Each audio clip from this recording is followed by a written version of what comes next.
Toto je příběh lidského důvtipu, zapojeného k posouvání hranic možností. Toto je příběh vědeckých objevů, které vznikly v druhé světové válce. Příběh vědy, která změnila svět. Když vkládáte magnetofonovou pásku do svého kazetového přehrávače, když píšete dopis přátelům, když si tužíte vlasy nebo pečete oběd, dotýkáte se věcí, které nějak souvisejí s druhou světovou válkou. Český rozhlas uvádí dokument Věda za války. Když se v roce 1969 noha člověka poprvé dotkla povrchu Měsíce, v té euforii si málo kdo uvědomil, že nebýt druhé světové války, mohl ten okamžik nastat třeba také až v roce 1983. To je nesporné, že vesmírný program by bez toho prvního kroku učiněného Wernerem von Braunem byl zdržen minimálně o desetiletí.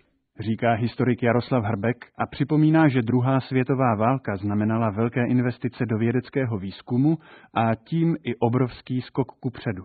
Patrně by došlo i ke zpoždění nástupu umělé hmoty do každodenního života. Patrně by došlo i k určitému zdržení ve vývoji medicíny či lépe řečeno zdravotní péče, tím, že by se některé účinné léky, například penicilin, dostaly do masového užití později, než tomu bylo ve skutečnosti, a patrně by nebylo možné využít tak brzy celé řady dalších prostředků, jako bylo třeba televize. První barevný televizní přijímač byl zkonstruován v roce 1941. Těch novinek ale bylo daleko víc.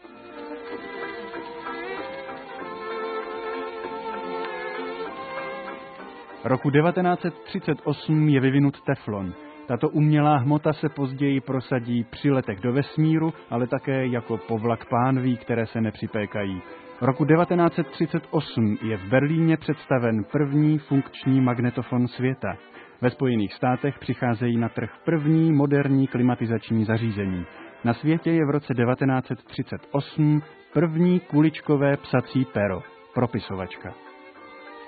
Byl to vlastně otázka jednoho maďarského emigranta, který žil v Argentíně. Hovoří historik Antonín Kostlán.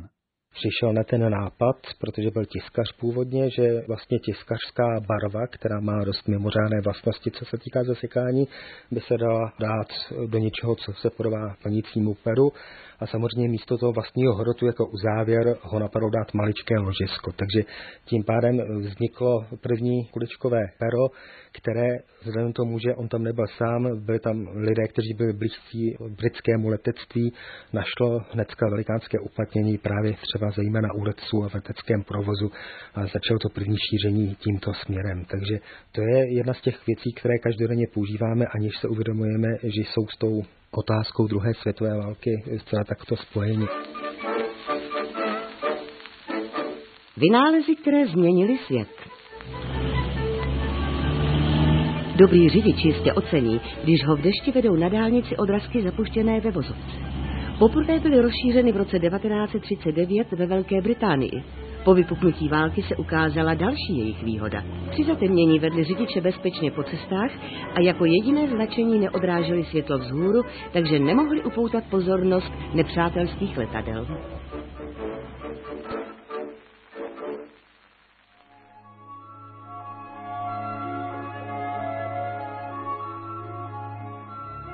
Kapitola 1. Letectví. Dá se říct, že pro průběh druhé světové války, zvláště na západní frontě, byla rozhodující letadla.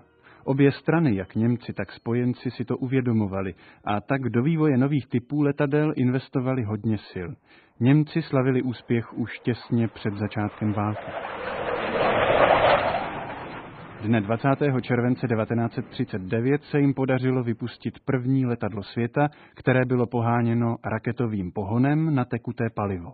Je to první opravdu výkonově schopné raketové letadlo na světě, které bude jednou létat rychlostí přes 1000 km za hodinu. Sen konstruktérů se vyplnil roku 1941, kdy německý pilot Heini Dittmar dosáhl po startu z Peenemünde rychlosti 1003 km za hodinu. Se začátkem druhé světové války byl jeho vývoj zastaven. Přednost dostaly proudové stíhačky.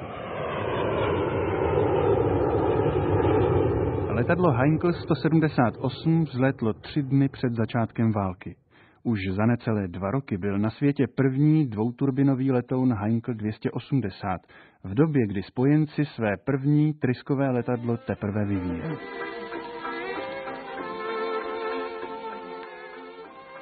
Američané v roce 1940 obohatili letectví o další novinku. Jejich dopravní letadlo Dakota DC-3 bylo prvním, které vyrovnávalo tlak v kabinách.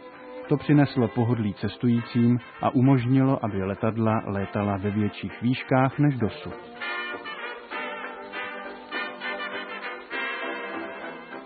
Německá firma Siemens v roce 1941 dokončila vývoj automatického pilota, zařízení, které je dnes součástí všech větších letadel a umožňuje automatické řízení v klidných fázích letu. Němcům se podařilo vyřešit problém záchrany svých pilotů. Problém byl v tom, že při rychlostech nad 320 km/h se letec nemohl dostat z poškozeného letadla. Neumožnil mu to proudící vzduch. Také při letu ve výšce pod 120 metrů byl výskok z letadla nemožný. Padák by se nestačil včas rozvinout. Vyřešili to němečtí konstruktéři, kteří přišli s nápadem sestrojit katapultovací sedadlo s raketovým pohonem. První, kdo ho vyzkoušel v praxi, byl 13. ledna 1942 pilot Schenk. Šlo o to, že vycvičit pilota těchto nových strojů bylo poměrně zdlouhavou záležitostí a ztráta těchto vycvičených pilotů by znamenala, že by i ty další letouny nemohly být nasaženy, protože Němci měli prakticky v té době méně vycvičených pilotů než letadel. Vynálezy, které změnily svět. Ano, tak takové stisknutí spouště fotoaparátu už se na zeměkouli ozývá nějakých 150 let. Teprve roku 1942 se ale objevily první barevné papírové fotografie. Na trh s nimi přišla německá fotofirma Agfa.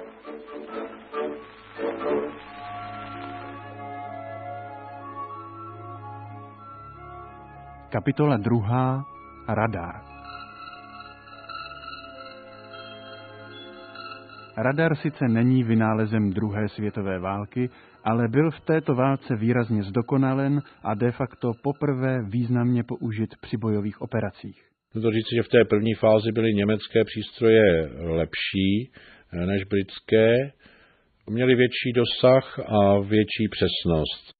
Němci dokázali odhalit letadlo na 150 km daleko, Britové jen na 100 a Američané na tom byli ještě hůř. Všechny strany proto zvyšovaly dosah radarů, ale i jejich přesnost. Hovoří opět historik Jaroslav Hrbek. Ano, to říci, že přes počáteční problémy s využitím radaru poskytoval potom radar straně, která je měla takové výhody, že noční střetnutí mezi stejně silnými námořními svazy těchto mocností končila vítězstvím té strany, která radar měla. A to zdaleka nebyly všechny válčící mocnosti. Radar neměli například Italové a Japonci. Potomci samurajů alespoň tušili, že něco jako radar existuje, ale podařilo se jim ho vyrobit až ke konci války. Parametry ale nepřesahoval německé a britské přístroje z počátku války. Státy osy mezi sebou totiž svá velká strategická tajemství nezdíleli. Němci byli v roce 1941 při určitém jednání ochotní Japoncům poradit, ale nebyli ochotní jim sdělit vše. Vůči Italům byli ještě rezervovanější a z obavy, že Italové jsou, řekněme, zpravodajsky nespolehliví a že jejich velení je prošpikované spojeneckými špiony, Italům až do listopadu roku 1941 neřekli nejenom o tom, že oni mají radar, ale neřekli jim dokonce ani, že ho mají Britové. Takže italské námořnictvo, italské letectvo vůbec netušilo, že jejich pozice jsou Britům známy z obrazovek radarových přístrojů, což se projevilo jak v námořních bitvách, tak například při leteckých útocích na Maltu. Italové netušili, že na Maltě jsou umístěny radarové přístroje mobilní, které zachycují italské svazy prakticky v okamžiku, kdy přeletí pobřeží Sicílie a nad mořem zamíří k Maltě a stíhací obrana je tady včas varována a britské stíhačky mají čas vlétnout a byli tedy proto překvapeni, jak Britové jsou schopni rychle reagovat a kolik mají stíhače, že jsou schopni udržovat vzduchu takové počty. Když tam italské bombardéry doletí, tak narazí na silnou stíhací obrany. Němci jim prostě nic neřekli z obavy, že by se informace o jejich vlastních radarech a informace samozřejmě o tom, co vědí o britských radarech, dostala od Italů ke spojencům. Radar se hrál v rukou spojenců velmi důležitou roli také v bitvě o Atlantik. Byla to první spolehlivá detekce ponorek. Od roku 1943, kdy se jeho přesnost zvýšila přidáním dutinového magnetronu, mohli spojenci odhalovat i ponorky částečně ponořené. Zlikvidovali jich za rok hned 3krát tolik než v předchozích dobách. Mimochodem magnetron vynalezl český fyzik August Žáček. Díky němu dostal radar jedno zcela překvapivé využití i po válce. Prachobyčejné mikrovlnné troubě, která vlastně získává zcela jiný rozměr, stává se základem něčeho, co naopak ovlivňuje každodenní život, řekl bych tím minimalistickým způsobem, tím způsobem z každodenního života. Vynálezy, které změnily svět. První mikrovlnná trouba mohla vzniknout už v letech 1945 až 1947. Že by to mohlo být dobré i v domácnostech, to jsme si ale uvědomili až o 40 let později.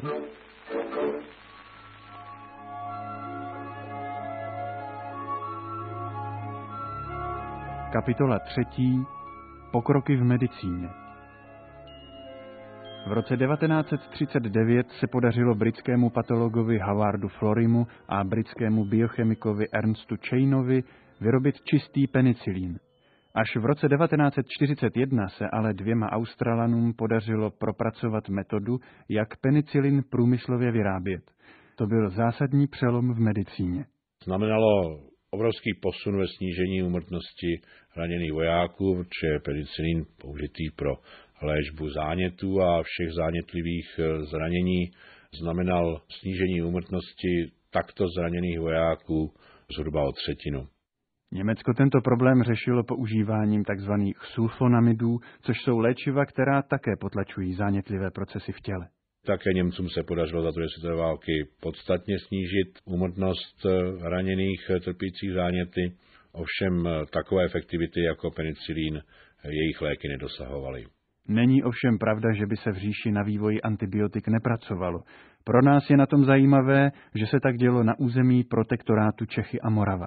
Jednalo se o projekt, který by byl z německého pohledu velice významný, kdyby byl úspěšně ukončen, řekněme, o rok dříve.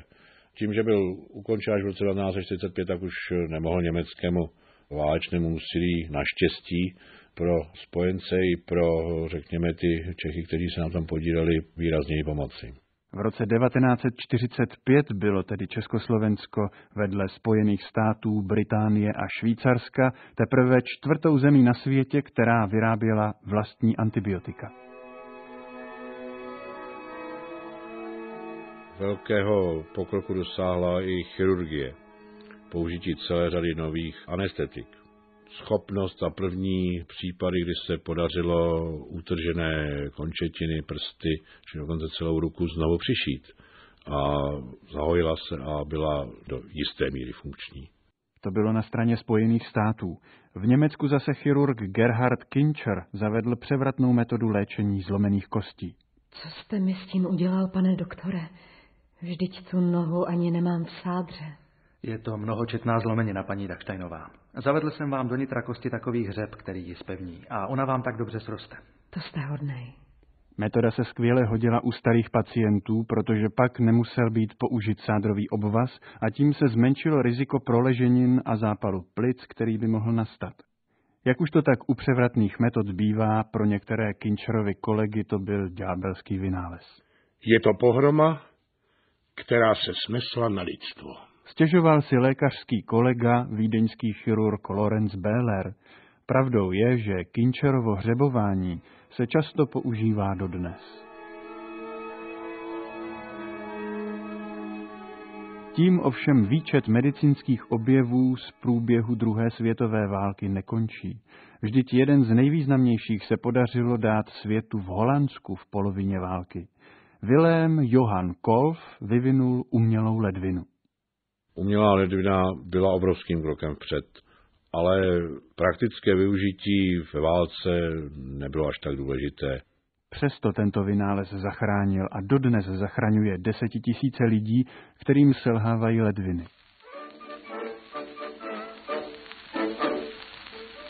Vynálezy, které změnily svět. 2. prosince 1942 začíná věk jaderné energie. Pod tribunou fotbalového stadionu Chicagské univerzity je spuštěn první jaderný reaktor světa. Jde sice o součást vývoje jaderné bomby, ale po válce tato technologie umožnila rozvoj mírového využití jaderné energie. Bez ní si dnes nelze představit dostatečné zásobování energií v mnoha průmyslových státech světa.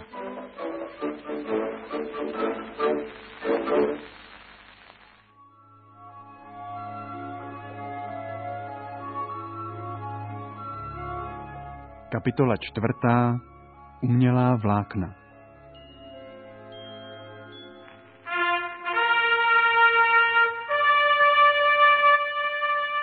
Hello Ameriko, je 15. května 1940 a Spojené státy se probudily do nylonového dne. Jde o nové syntetické vlákno, ze kterého se vyrábí dámský textil. Před obchodními místy firmy DuPont, prodejnami z galantérií, stojí v celé zemi obrovské fronty zákaznic. Čekají, až na ně přijde řada a budou si moci koupit nejnovější výkřik módy – nylonové punčochy.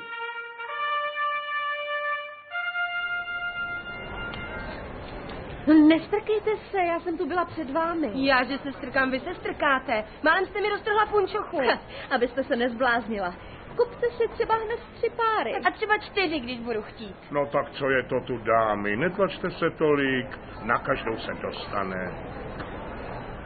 Jen do konce roku 1940 se ve Spojených státech prodali 3 miliony párů nylonových punčoch.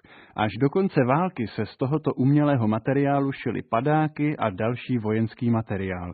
Od nylonového dne se stal tento materiál běžnou součástí života a punčochám se dokonce začalo říkat nylonky. Umělé hmoty se vůbec během druhé světové války rozvinuly, připomíná historik Antonín Kostlán.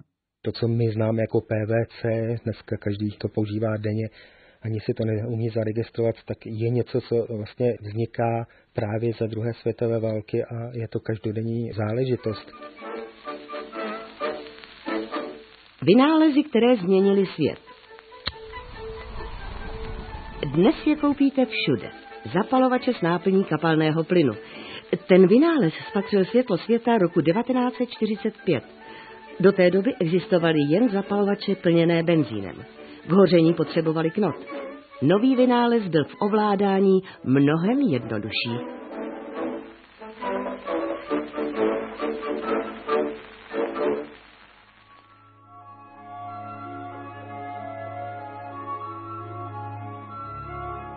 Kapitola 5.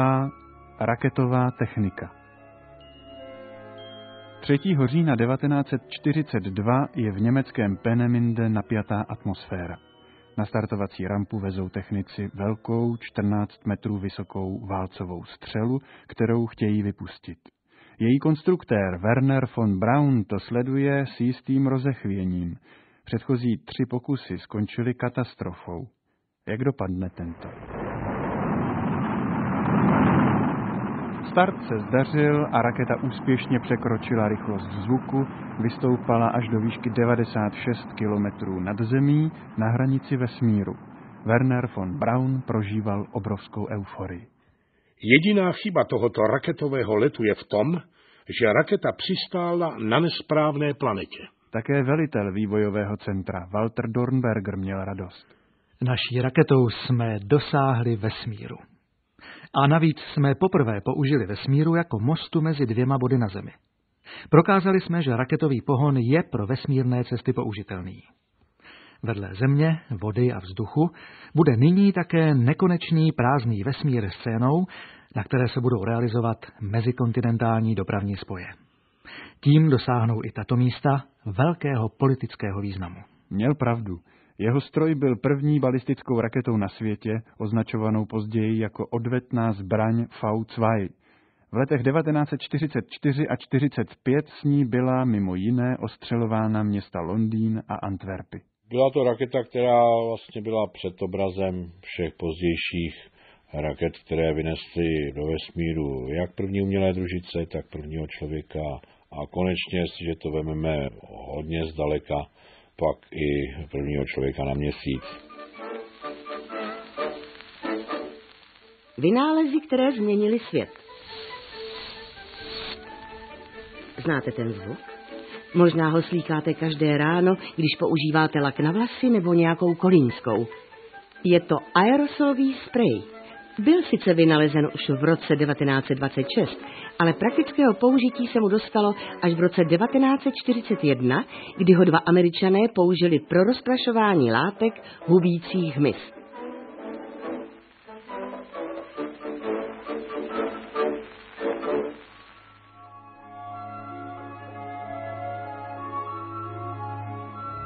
Kapitola 6.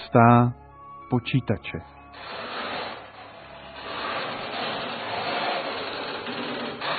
Během války museli všechny soupeřící strany rozluštit obrovské množství šifer. To bylo hlavním impulzem pro vývoj počítačů. Jenomže to naráželo na nespolehlivost součástek. Už roku 1939 jsme zjistili, že bychom mohli postavit stroj pro elektronické počítání. Napsal roku 1943 počítačový expert ze Spojených států Samuel Caldwell. Ale přesto, že bylo možné ho uvést i do provozu, nebrali jsme to prakticky v úvahu. Spolehlivost elektronických zařízení vyžadovala provést jejich podstatná zlepšení dříve, než bychom je mohli s důvěrou použít k počítacím účelům a mohli se zabývat jejich použitím v praxi.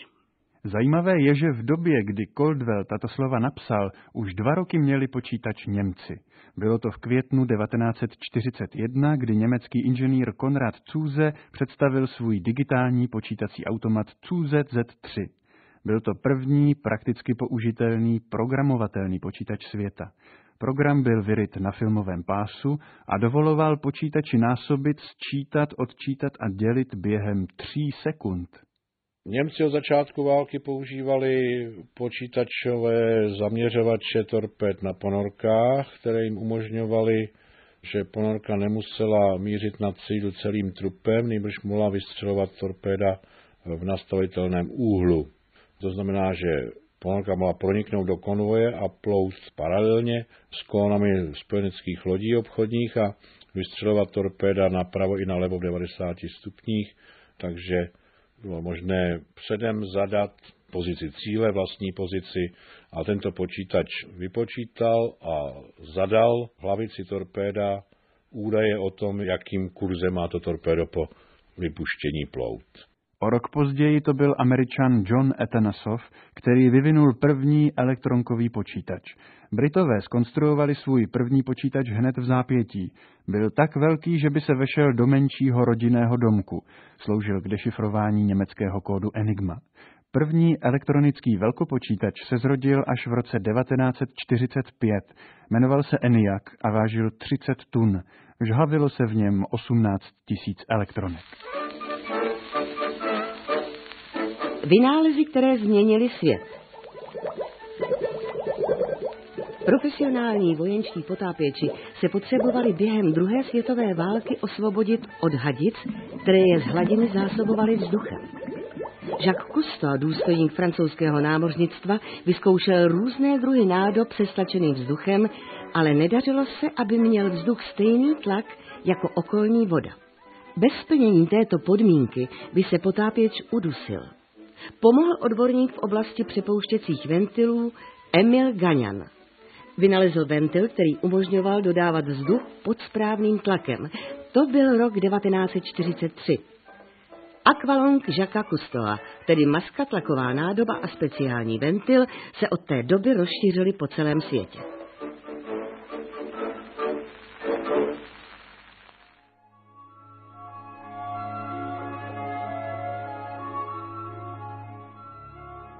Kapitola 7.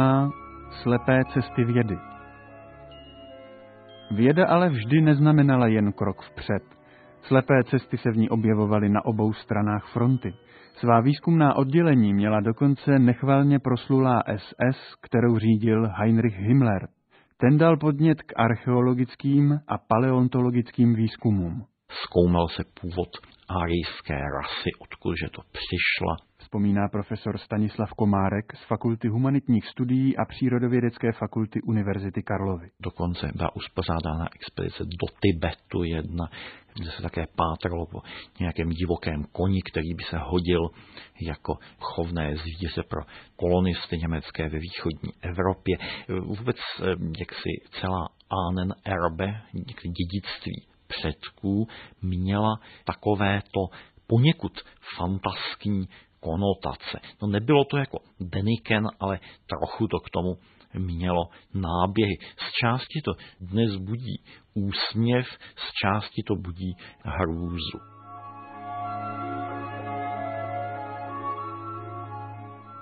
Kapitola 8. Kam nás válka posunula.